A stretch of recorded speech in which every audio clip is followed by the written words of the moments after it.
जय जगन्नाथ। आज आम पाखे दुई जन मौसा मासी आसिक पहुँचती Jaleshwar Baleshwar district Jaleshwar help for you foundation तरफ से मौसांकर दुई जन झील और दुई जन पुओ अच्छा।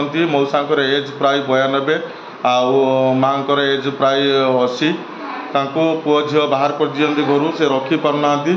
तेणु आम पाखे से हेल्प फॉर यू फाउंडेशन तरफ आम आश्रम को लेकिन आसुँच भुवनेश्वर आसिक नहीं आसुँच। देखा आसुन से मौसांकर कौन कंडीशन। ये मौसा मौसी दुई जन आमर बालेश्वर डिस्ट्रिक्ट जलेश्वर आसिक पहुँची। दुई जन पुओ भी अच्छा झील भी अच्छा किंतु कहीं मौसा मौसी रखार शक्ति पाऊना। से मौसा मौसी आज आसी आम पाखे आणिक पहुँची हेल्प फॉर यूर तरणୀ भाई आउ जड़े किए भाई अच्छा महेश्वर मल्लिक भाई आमको कंटाक्ट करके पहुँचती ग्रुप तरफ जड़े आम जड़े भाई भी आसिक पहुँचे। भाई आपन नाटा महेश्वर मल्लिक आपन तरणୀ भाई ना आउ कौन कहते मौसा मौसी विषय दी जन को।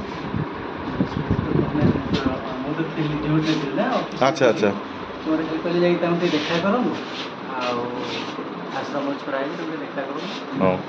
बाबा आप ना कौन चक्रधर प्रताप चंद्र परिड़ा। अच्छा आप रे तो आप स्वेच्छार ये रे तो मुझे कथा पचार स्वेच्छार रे तो हाँ ठीक अच्छे। माँ आप ना कौन संध्या राणी परिड़ा आउ आप स्वामी सहित रे खुशी अच्छा तो हाँ मो घर भी सहीपटे जानते मु बालियापाड़ा पिला बुझिपार तो। अच्छा वेरी गुड हाँ ठीक अच्छे टेंशन नौनी।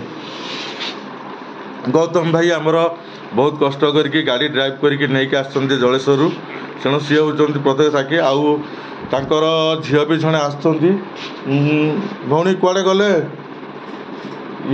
ये भौणी होती ये बापा मार अली झील किंतु पाखे दुर्भाग्य से शक्ति नहीं संभालिया बापा माँ को ये तो पर घर को जाइए। देखा आग को कौन हो। जय जगन्नाथ।